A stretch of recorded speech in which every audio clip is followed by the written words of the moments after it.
Coming up on today's show, Amelia Kelley, PhD, is a trauma-informed therapist, author, podcaster, and researcher, as well as a psychology professor at Yorkville University.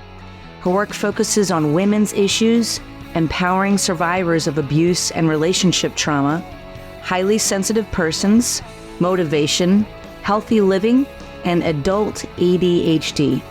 Her specialties include art therapy, internal family systems, and EMDR, and she is a certified meditation and yoga instructor.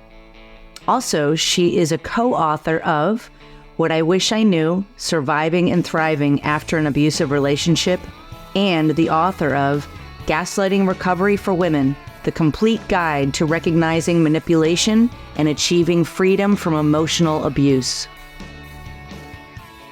Welcome to Loving Without Boundaries, where we hear inspiring stories, share actionable advice, and talk about the challenges and the joys of ethical non-monogamy and polyamory. I'm your host, Kitty Shambliss. Coming up after the break, my conversation with Amelia Kelley.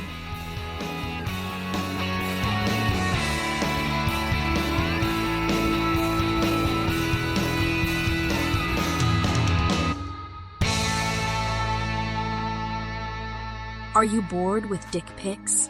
Do random hookups and empty chats kill your vibe? Tired of being catfished or wasting time with messages from faceless profiles? Then you need to get Monogamish, a new dating app designed for singles and couples of all genders and sexualities looking for dates, mates, and everything in between. Access exclusive matchmaking events, workshops with dating and sexuality gurus, and exclusive offers so hot you'll just have to see for yourself. Download Monogamish for free from Google Play or the Apple App Store. Monogamish. Explore fluid relationships. We are live here. This is Kitty Shambliss, and I am here with Dr. Amelia Kelley again. Thank you so much for your time. We are happy to be talking to our amazing community here at Loving Without Boundaries, where we also are talking about creating healthy, open relationships and lifestyle freedom with a lens towards sex positivity. So we have a great topic in store for you here today, and I'm really delighted to have another what I call a fireside chat here with Dr. Amelia Kelley. So thank you. I know that you are a very busy lady, and we both are, of course. So I really want to say thank you from the bottom of my heart for this beautiful topic, for preparing some things for us to discuss, and for your valuable time. So I'm excited for the conversation. Thank you for having me. Yeah, I know. I jumped on at about 2:31. I said, sorry, I was ending a session.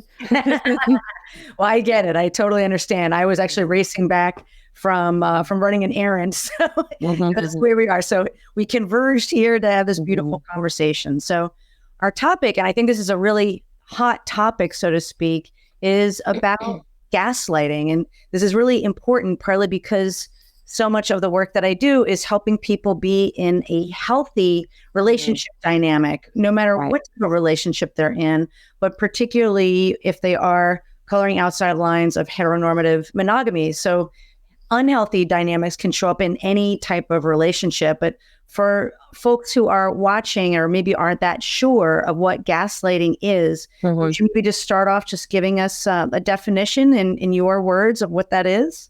Sure thing.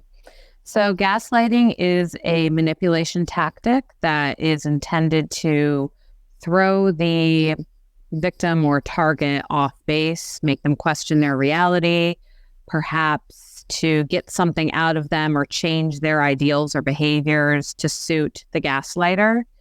It's a term that has been created to describe a human behavior that has been existent since humans. So it was popularized more recently by a play in 1938 in Britain that then was moved into the States as the award-winning film Gaslight. And really up until the last, I'd say, decade, and even sooner, the last 5 years or so, we've started to see more of a realization that this is a topic we really need to focus on and understand what it is and what it is not. Because as we'll probably discuss today, it can be very empowering for groups that are not always in the majority to understand what the term means. Personally, my desire or my passion for addressing this term is not just solely for the purpose of romantic relationships, which we'll talk about today, but it's because self-empowerment has been the driving force. Self-empowerment and self-awareness and education has driven virtually everything I care about working on. And I can never really put my finger on how do you really pinpoint the ability to self-empower. And I just kept coming back to calling out this action of gaslighting as a way to do that. So, yeah, I thank you for everything that you shared there. And this is why I love also talking to you, is you and I are in such alignment, because so much of the work that I do is also about empowering people instead of going into that kind of victim mentality of it's hopeless, I can't do anything about this, right? Especially when we're talking, of course, about adults, right. Helping them understand that they are empowered once they have a deeper understanding and the tools and the knowledge and maybe the vocabulary and the discernment to see what is happening. So, right. So thank you for that. And I really appreciate too what you said, that it's not just about romantic relationships. Unhealthy dynamics can show up in friendships or business relationships or family dynamics for sure as well. So, what would you say are some of the ways that that people who are using that type of manipulation tactic, like, can you give some examples of how they might do that? So should we start with romantic, for instance? Sure. Okay. Yeah. Because I could talk for a whole hour on that question. Okay.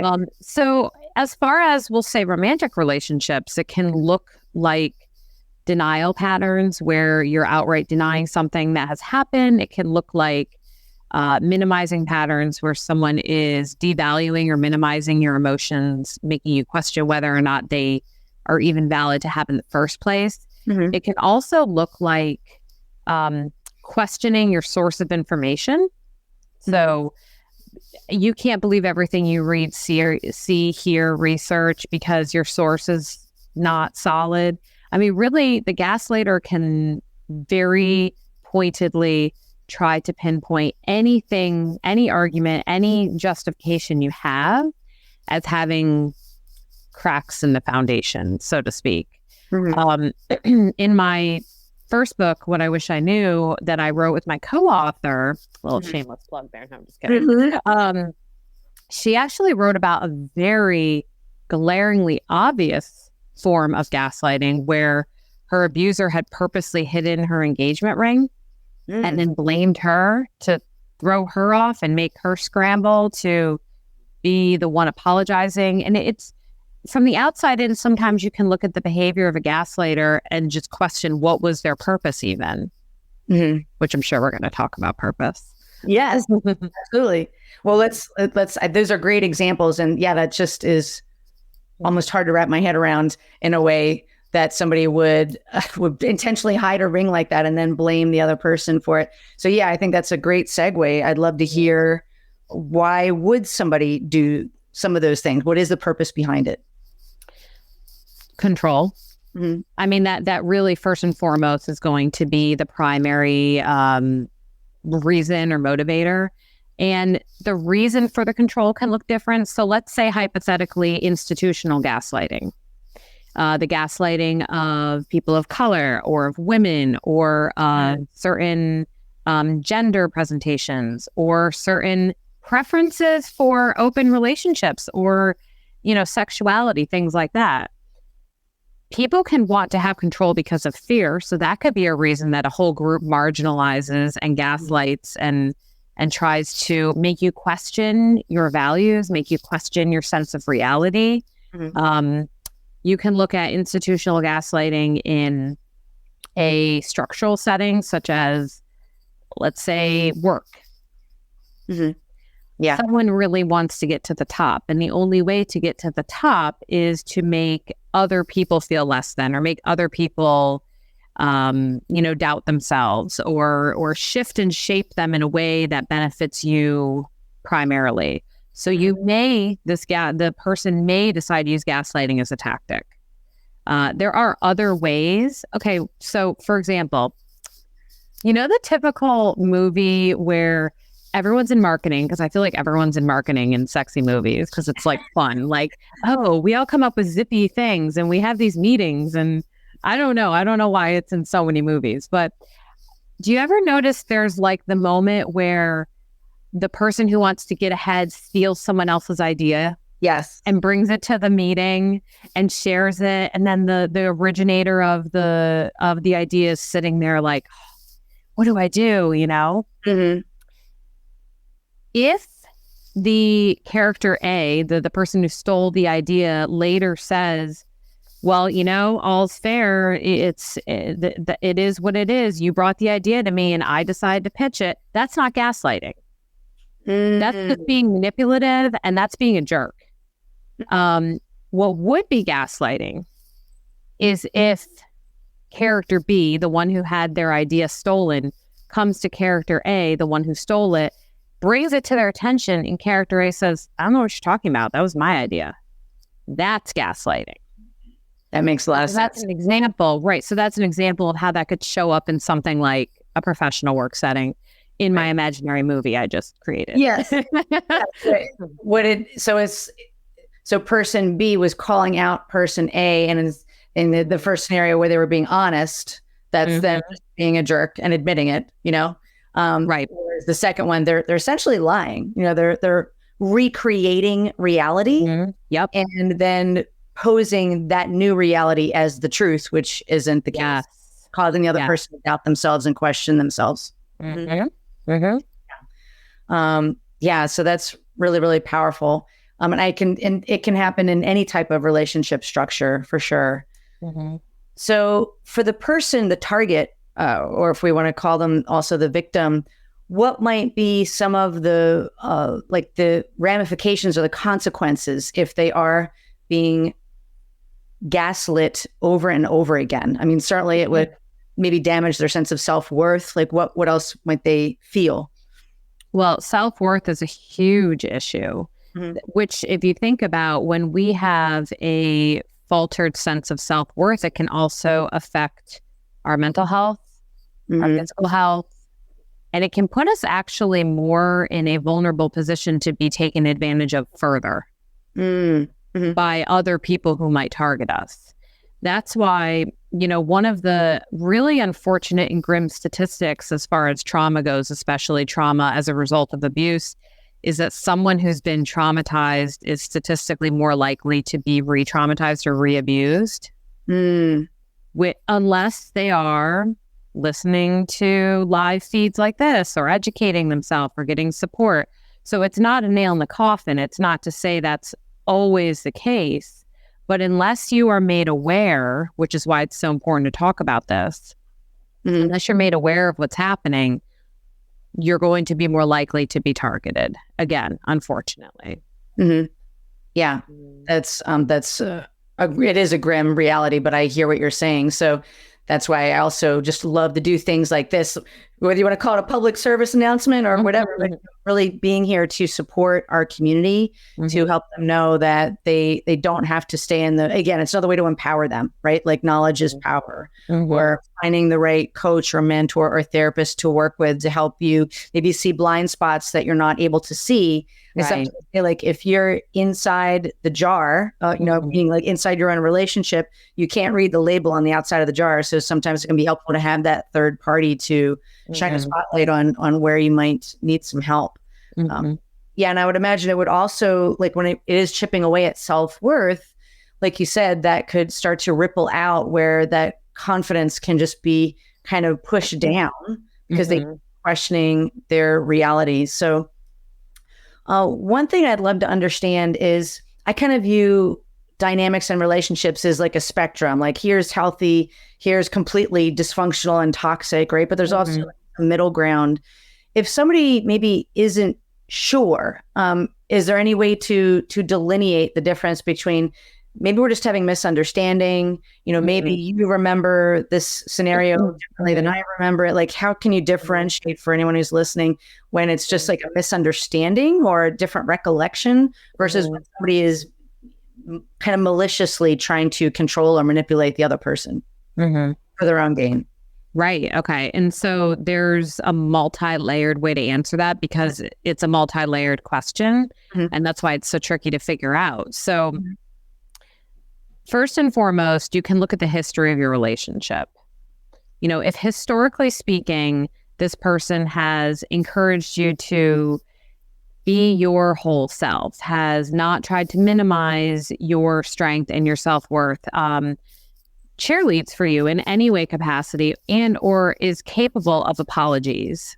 That's a great indicator. Right. Capable of apologies. Then let's say this specific scenario of misunderstanding is occurring.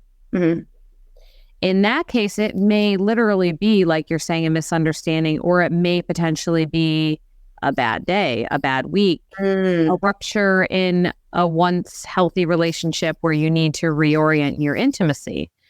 So if historically speaking, the foundation is there, it may potentially just be a misunderstanding.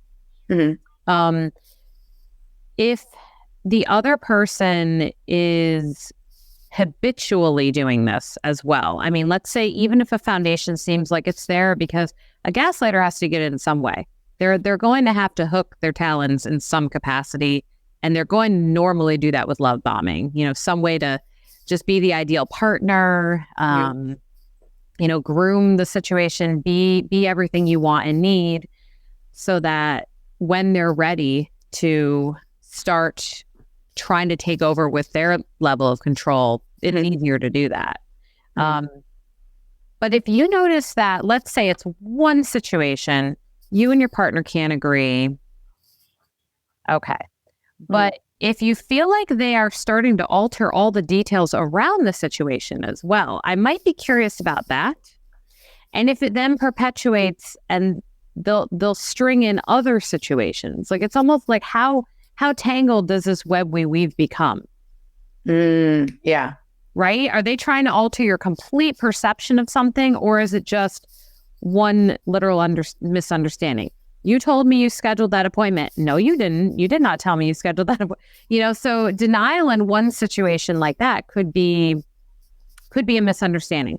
But they're both disagreeing about who scheduled the appointment, and then suddenly they're saying, well, you know what? You're just horrible at remembering things in general.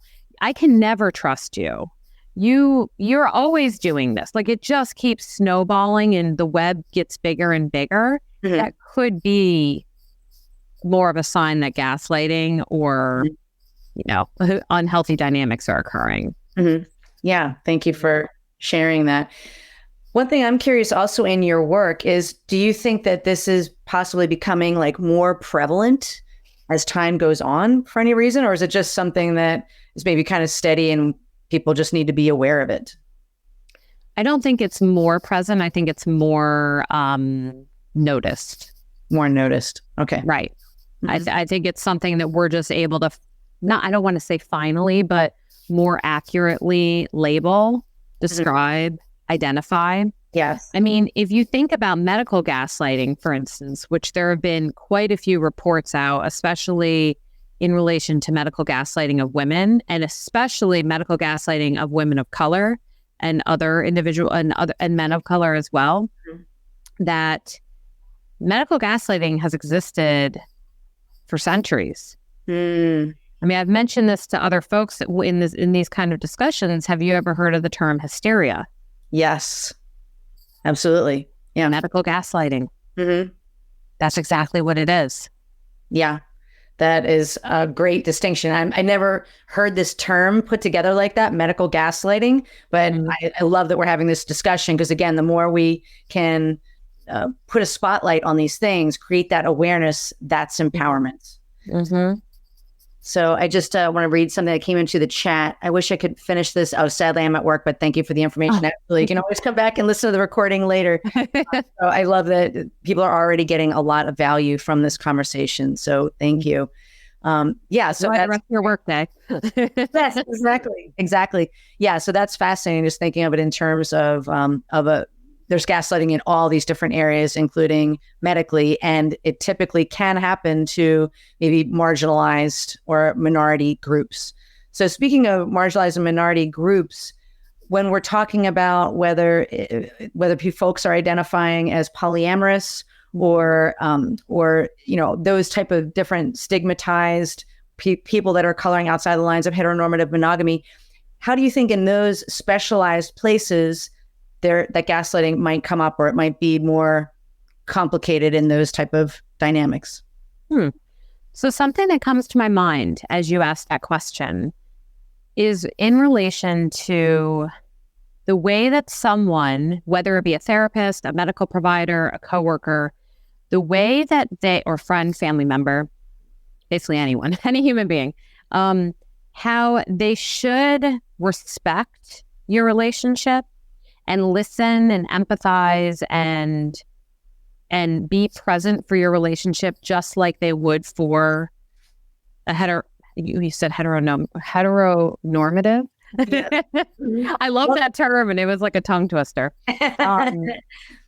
But let's say, for instance, you come to a therapist. I'm going to use a therapist. I would hope a therapist would not gaslight you, but let's use this as an example. You come to a therapist and you want to process your relationship. Maybe you've never told this therapist that you would consider yourself polyamorous, that you have other relationships, and you're coming today to talk to them about it. Mm-hmm. And so you bring the issue up and you say, these are some of the stressors I'm having in relation to navigating these multiple relationships. Mm-hmm. If the therapist were to question whether or not you really understand what it's like to be in a solid, healthy relationship because of the fact that you're practicing polyamory, that could very well be a form of gaslighting. Fascinating. Yes. And I'm so glad, especially as a doctor, as a therapist, you bringing that up is super powerful. Mm-hmm. Instead of feeling like we're kind of pointing the finger and, blaming the therapist, because so many people do come to me after they have gone to therapy in good faith with good intentions and feel like there's something wrong with them, like they're being pathologized. And so I think that giving that example is great to be able to shine a spotlight on that. So thank you for that. I did think of an example in relationships as well. There's somebody in my life who was questioning whether they were polyamorous or not. They were monogamously married and then essentially started an affair. That's sometimes, unfortunately, how people do enter. And I'm one of them, so there's no judgment there. How people might enter polyamory relationships. And so this person entered another relationship, and that person would say things to them like, "Well, why don't you leave your husband? Why don't you come run away with me to Europe? We're gonna have such an amazing time." And is he still living there? Why is your husband still living at your house? So in other words, they were almost like trying to pull them away, what we sometimes call like a cowboy, like a cowboy's trying to like lasso the person over to monogamy. And I got the impression, I've seen that sometimes where whether it's a form of along the spectrum of narcissism, but starting to maybe gaslight in terms of turning that person away from their family members, whether the family member is like their husband, or also to kind of isolate them so that, again, they become easier to manipulate. Right. So that's one that came to mind when we're talking about like multiple relationships. So I just thought I would share that. Does that resonate with you in terms of how that would show up? It does, as far as what could motivate gaslighting. Lassoing someone and trying to sell yourself, sell your approach isn't necessarily gaslighting, however. And this is, I'm actually really glad you brought up the example, because I think this is one of the big confusions. About a month ago, I was on that psychiatry show. It's literally called That Psychiatry Show on XM, and we have live callers that call in. Almost all three of the examples were not gaslighting. The caller would call in, they would give the example, Yeah. And we'd have to figure out, how do we navigate letting them know this is very toxic, what you're experiencing, but it's not necessarily gaslighting. Mm-hmm. This is why it's so tricky because usually it's not even detectable. Mm-hmm. That's what's so hard about it. Yeah. So let's take your situation that you had brought up about someone trying to lasso another person out of their, they're trying to lasso them out of the monogamous relationship. Right. So the person in the middle is questioning if they're polyamorous or not. Mm-hmm. And then the new person that they started an affair with is saying, why don't you leave your husband? He's no good for you. I am. Let's run off into the sunset together. The kind of things like that. I could actually see where, if the person is trying to alter the perception of the health of your marriage and make you doubt the health of your marriage, that, okay.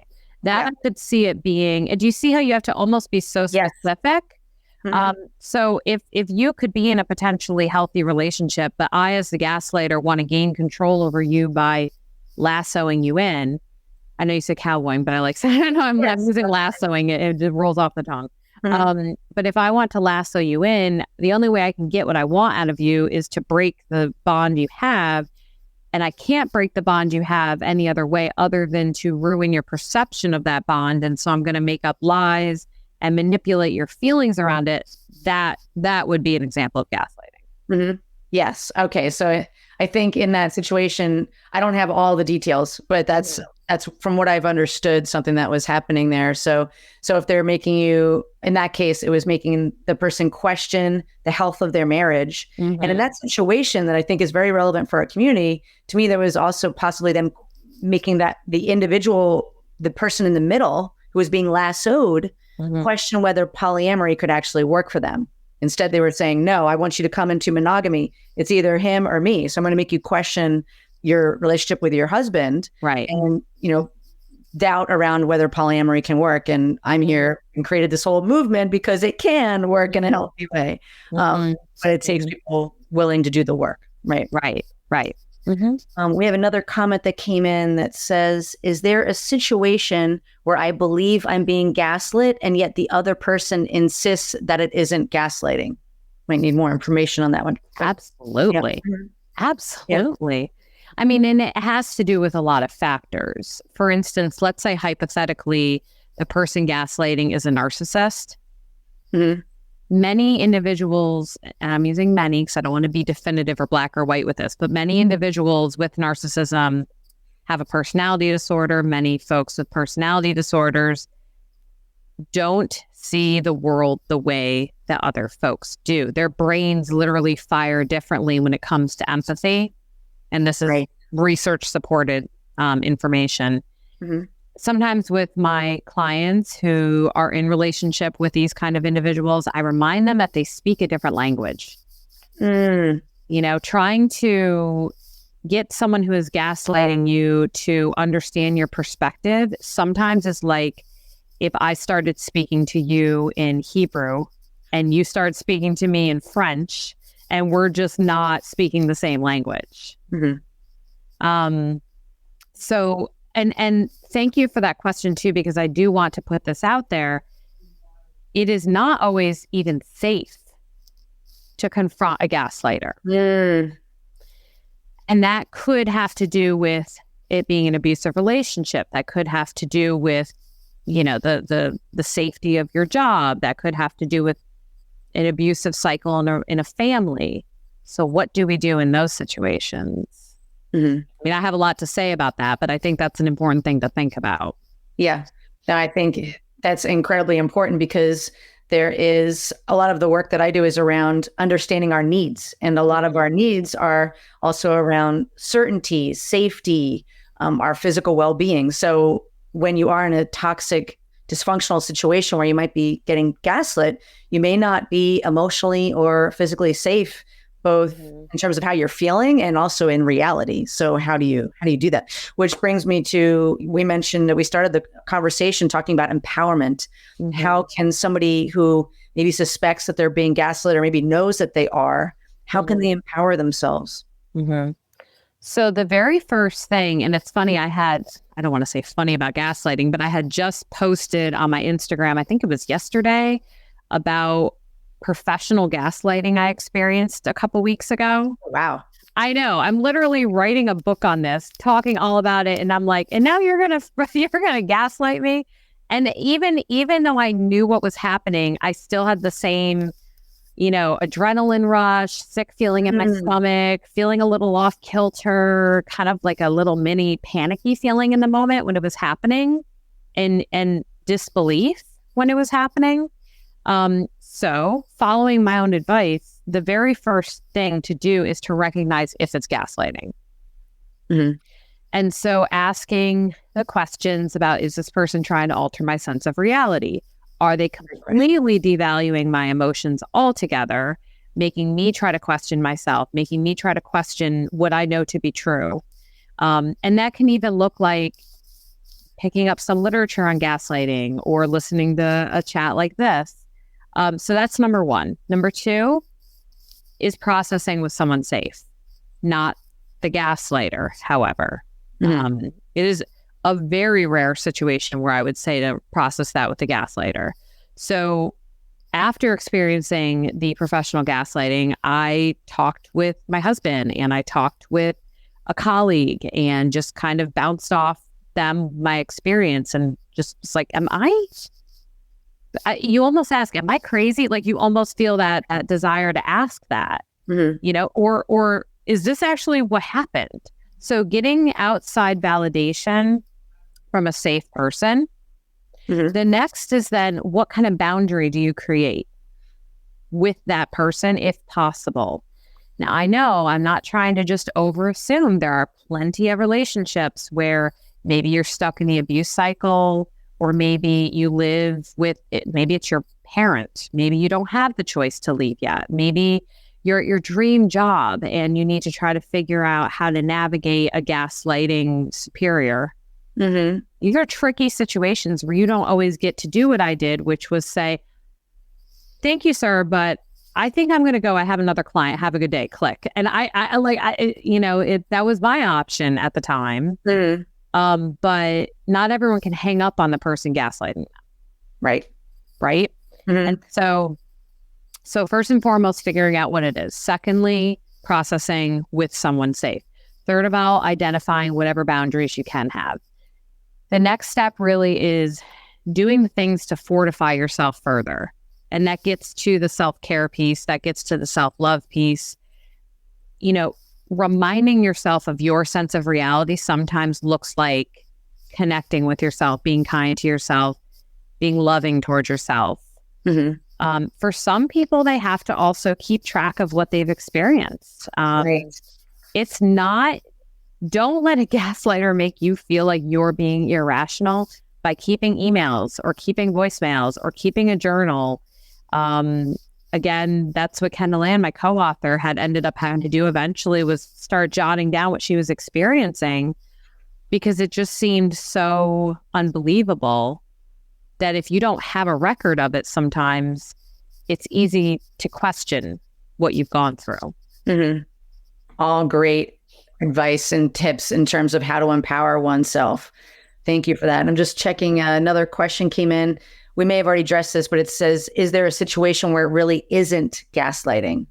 Is there an easy way to think of that? Yeah, absolutely. If someone says something you don't like, I hate to be so plain, but if someone has a different emotional experience than you have with a certain scenario, or a different belief system about a certain scenario, or a different boundary needed about a certain scenario, that doesn't necessarily mean it's gaslighting.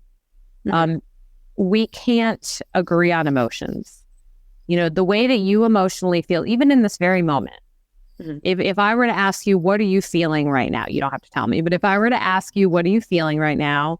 And then I was to say what I'm feeling right now, we're doing the same thing together. We're in almost a virtually similar experience, yet our feelings are going to be so uniquely different. Mm-hmm. And so it is virtually impossible to have the same perspective of situations. So if someone denies feeling a certain way or denies having the similar perspective to you, It may just mean that you're disagreeing. Right.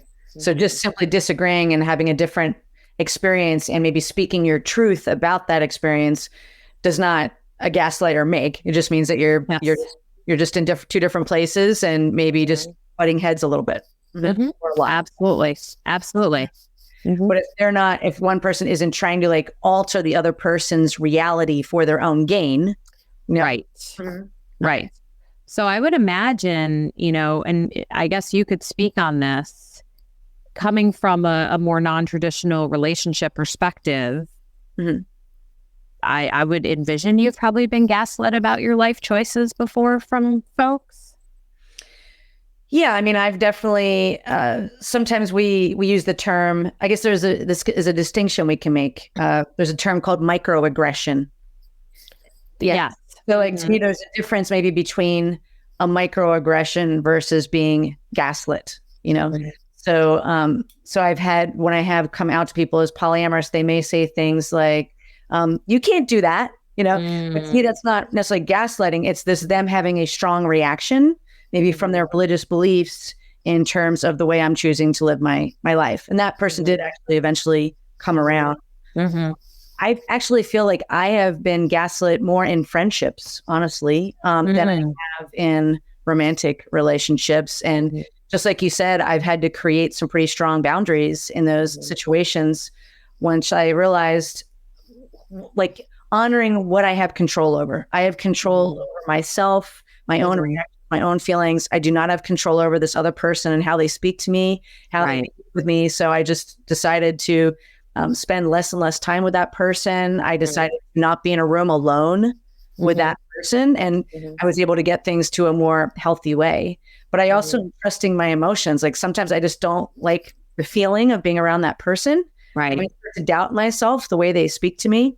I guess an example is that individual was minimizing the importance of having online friendships. Like even you and I, you and I never met in person, yet I love your company. I love talking to you. And agreed. I minimize that, Right. And this person was trying to minimize the importance of that. Like, oh yes, you and your little online friends, and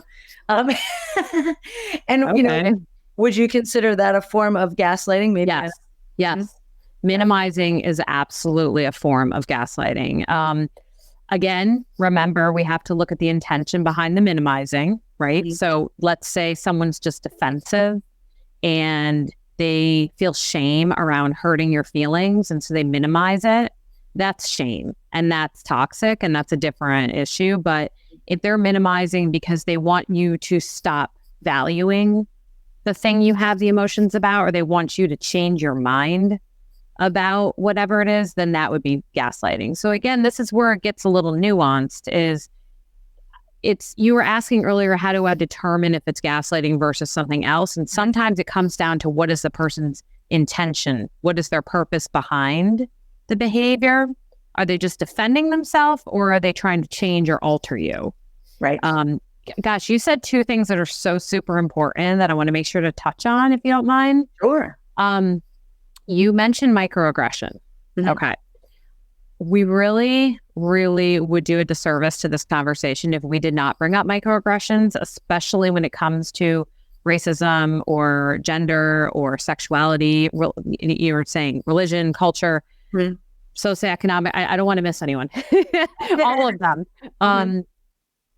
If you experience a microaggression and you bring it to the person's attention, and then they minimize that it was a microaggression, that is the gaslighting. Got it. Yeah. Okay. That makes sense. Yeah. Okay. Good. Yeah, because to me they are related, but I love language so that it's just a way to be able to talk about things that are hard to understand, right?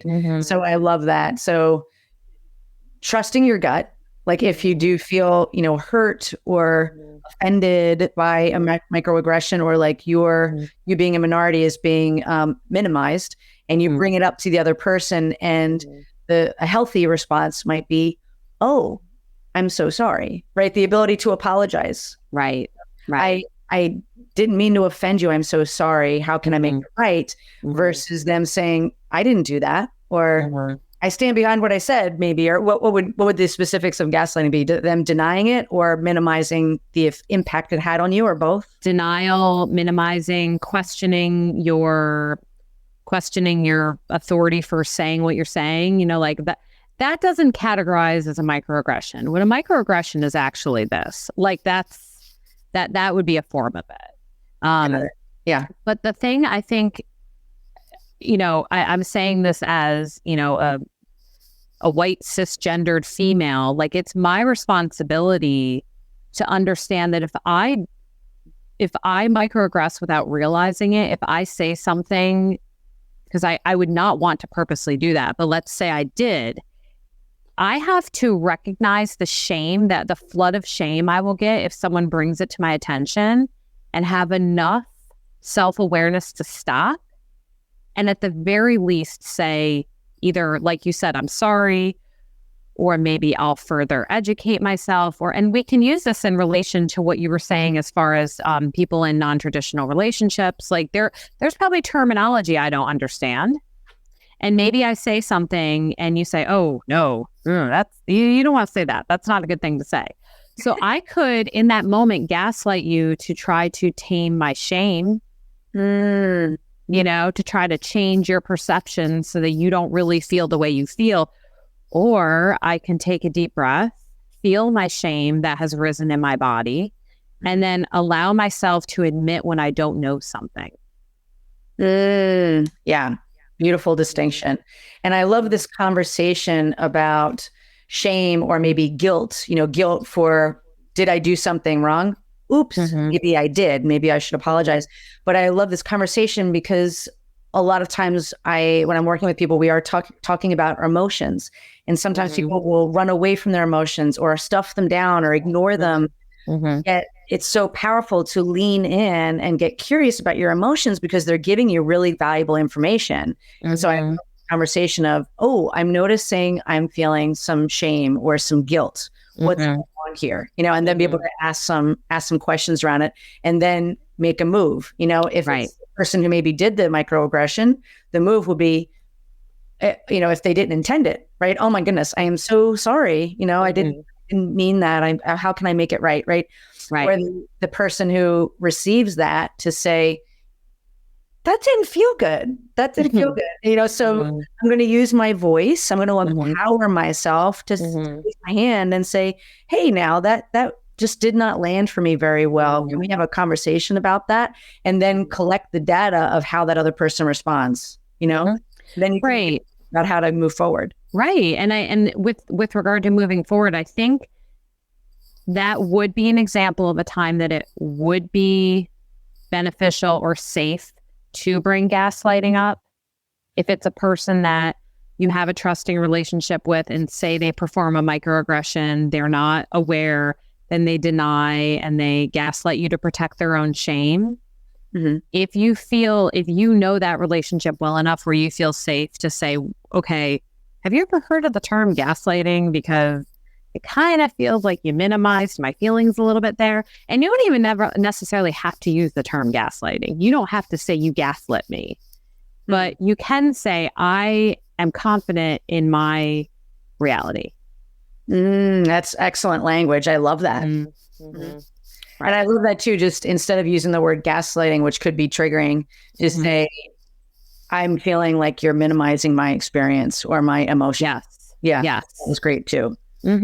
Yes. There are ways to address it without, like you said, throwing the buzzword out there. Even though you didn't even mention this because it's so interesting. The term was the Webster's Word of the Year. Really? 2022. And then if I remember the statistic correctly, it was searched 1,740 or 1,750% more last year than average.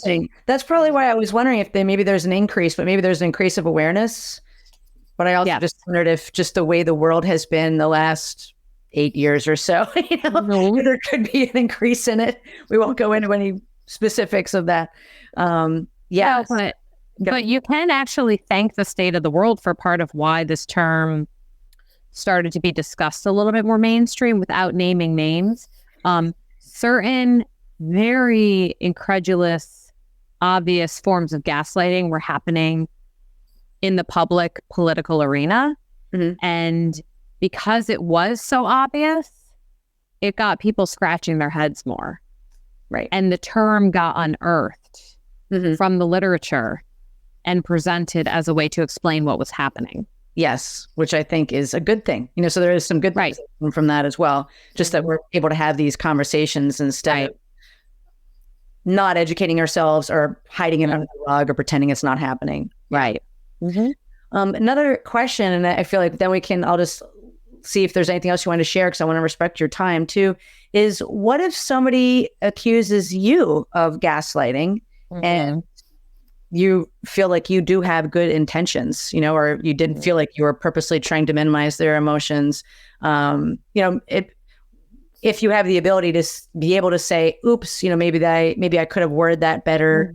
But what if somebody's kind of like accusing you, like in terms of maybe a criticism, how would you say to be able to either respond or think through that? Well, I think going back to, there's really two answers, because first of all is checking in on your reaction and your potential shame response and determining whether or not maybe something you had done in that moment was in a hyper protection of your ego. And if you were trying to hyper protect your ego, did you potentially try to change the person's perception of what happened? So take a pause, take a beat, and respond to that. If instead it was that you are feeling your feelings and your feelings are just different, knowing what gaslighting is and what it is not can be helpful right there, because then you can say, I'm having this experience, you're having this experience, I acknowledge your experience. The reason I'm not gaslighting you is because I'm not trying to change your perception, I'm just telling you mine. It's interesting because I'm almost feeling like, as I'm explaining this, that the person being accused might have actually been being gaslit.